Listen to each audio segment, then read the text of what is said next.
Hi friends, అన్నదమ్ములకు అక్కచెల్లెలకు గల్ఫ్లో ఉన్న అన్నదమ్ములకు అందరు బాగున్నారా? ఏం చేస్తారు?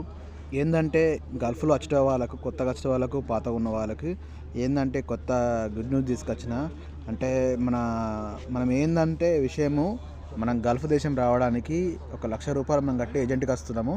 ఏజెంట్ వచ్చినప్పుడు మనం ఏంటంటే అన్నీ తెలుసుకొని రండి అక్కడి నుంచే. ఏంటంటే ఈడికి వచ్చిన తర్వాత బాధపడకుర్రి. ఏంటంటే జీతం ఏంది, ఓవర్ టైం ఏంది, పని ఎట్లుంది, మనం ఎట్లా ఏ పనికి వెళ్తున్నాము, మరి చుట్టి మరి 1 ఇయర్కి ఉందా, 2 ఇయర్స్కి ఉందా, మళ్ళీ కూడా సప్లై కంపెనీ ఏ కంపెనీ అని తెలుసుకొని రండి అన్నదమ్ములు.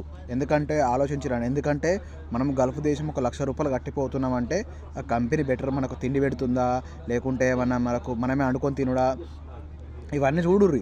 ఎందుకంటే ఆడ ఉన్న పరిస్థితులు ఈడ ఉండయి. ఎందుకంటే అర్థం చేసుకోర్రి. ఎందుకంటే వచ్చి బాధపడేటోళ్ళు ఎంతోమంది అన్నదమ్ములు చూస్తున్నాము.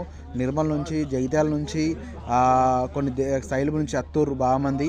నేను చూసిన కొందరు బాధపడకుండా చెప్తుర్రు, అన్న జీతం చెప్పింది విధానం వేరే ఉంది, ఇక్కడ వేరే విధానం ఉంది, ఏజెంట్ బాగా డబ్బులు బాగా తీసుకుంటుండు, పని కరెక్ట్ చెప్తలేడు అని చెప్తుర్రు. కొందరు నాకు చెప్పిర్రు. అందుకే మీకు చెప్తున్నా, మీ అందరికీ కొంచెం అర్థం చేసుకోర్రి. ఎందుకంటే వీడికి వచ్చిన తర్వాత ఏంటంటే బాగా మోసాలు జరుగుతున్నాయి. తర్వాత సప్లై కంపెనీకి రాకుర్రి, ఏమైనా మంచి కంపెనీ, పెద్ద కంపెనీ రారి.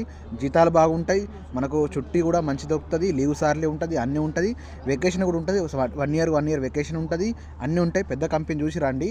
ఎందుకంటే తర్వాత బాధపడకుర్రి. మీ అందరికీ చెప్తున్నా, అన్నదమ్ములు అర్థం చేసుకోర్రి. ఎందుకంటే ఈ విషయము అందరికీ షేర్ చేయండి. షేర్ చేస్తే బాగుంటుంది. ఎందుకంటే 10 మంది మనతోటి బాగుపడతారని మీ అందరికీ నేను కోరుతూ, మీ జాడి భాస్కర్ యూట్యూబ్ ఛానల్ ఫాలో చేయండి, షేర్ కొట్టండి, లైక్ కొట్టండి, కామెంట్ చేయండి, బెల్ ఐకాన్ కొట్టండి.